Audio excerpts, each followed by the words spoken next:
Hey everyone, it's Jeremiah from Grid Marketing here, and in this video, I'll be talking through a paid social advertising framework that we developed for B2C businesses.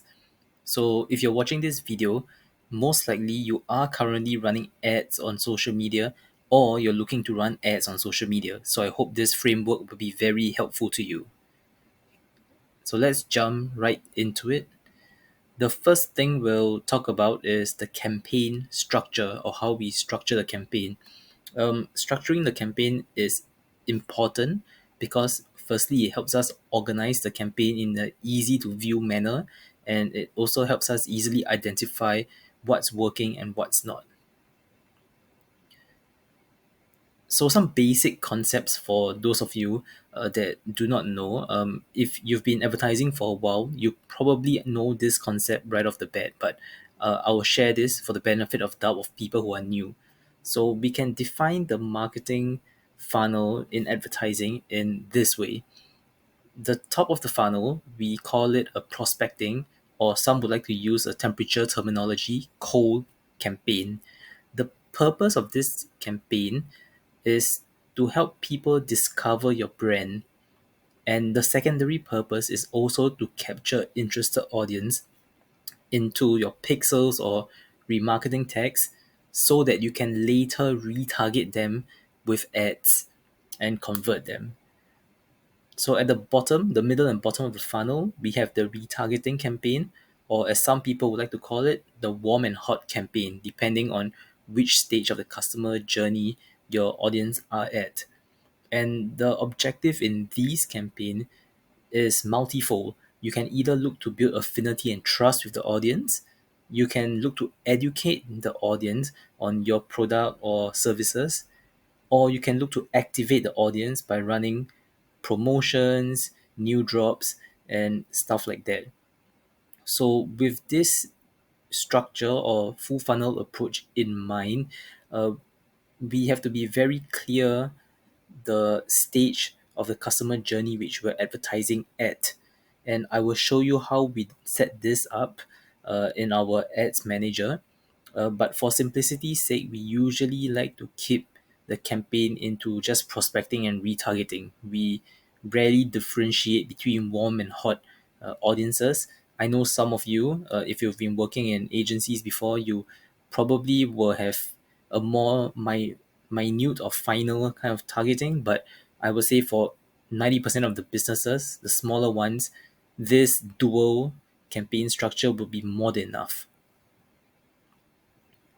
So within our ads manager, we would break down the prospecting and retargeting campaign on the campaign level, as you can see here.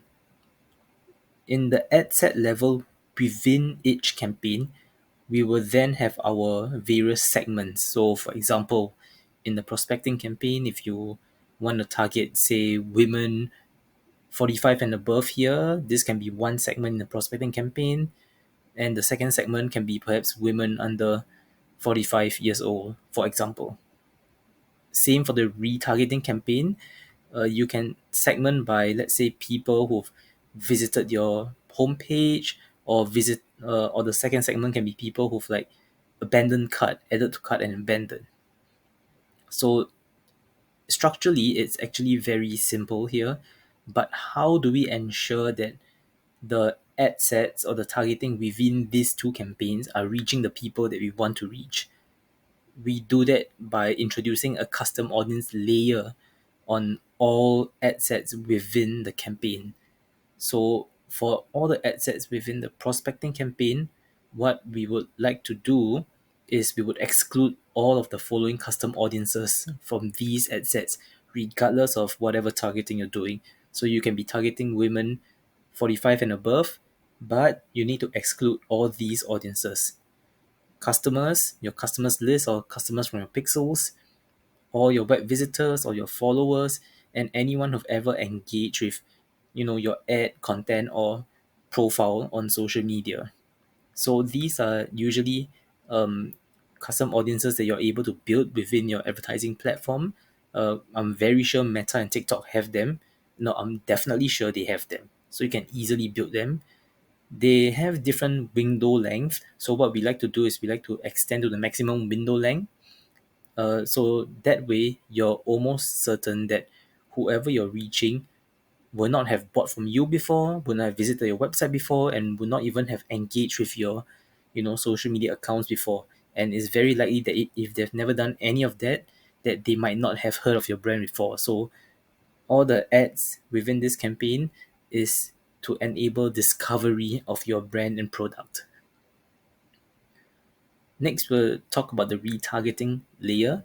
So all the ad sets, regardless of your actual targeting, has to include at least one of the custom audience layer. So you could be retargeting maybe your web visitors, for example, or you can be retargeting your followers or people who've engaged with a certain ad or ads that you've posted previously. So uh, the actual targeting is really up to your team, you and your team, to experiment individually. But by and large, this is the basic structure of the campaign.